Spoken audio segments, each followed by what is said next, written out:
My dear brothers in Islam, the shaitan was cursed.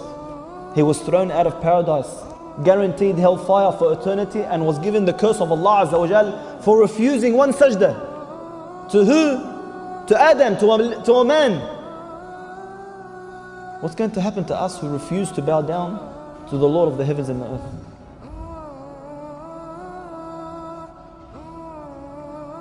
The shaitan cries every single time we go into sujood. He cries.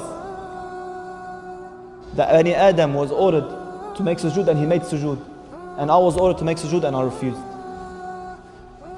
That watchman that the Prophet ﷺ guaranteed, whoever gets up while the Muslim army was going to war and they was going to sleep that night, who wants to get up and be a watchguard for the Muslims? So two men stood up. They go, we'll do it. One would do half the night and the other would do the other half. So this man got up on the cliff and he's watching over the Muslims and he begins to pray. He's standing there watching, so he started praying. He started praying and the enemy came.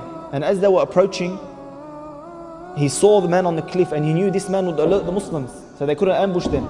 So he grabbed the arrow and he shot him. And the arrow entered one part of his body and exited the other.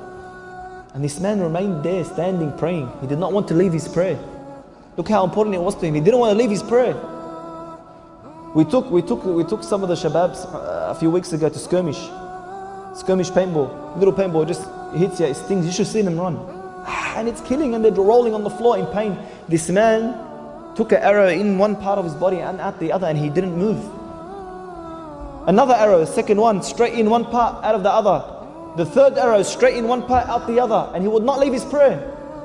At the end, he left his prayer and he returned. As he was returning, he called the man who was supposed to take over his shift. So the man looked at him, he goes, why would you not pray? Why would you not leave the first shot you had taken? He said, by Allah, I was praying a prayer.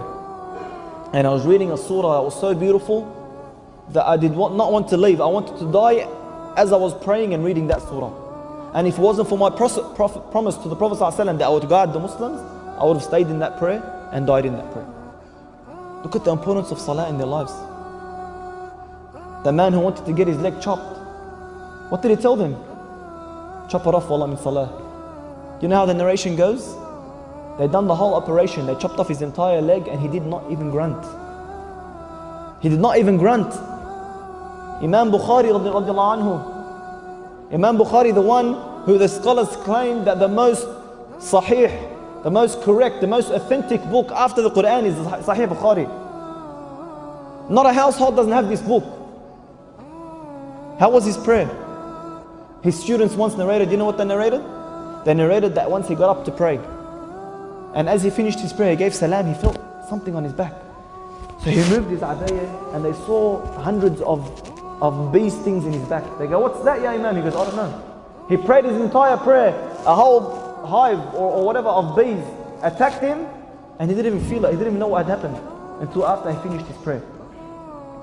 Is this our prayer? Is this how our prayer is?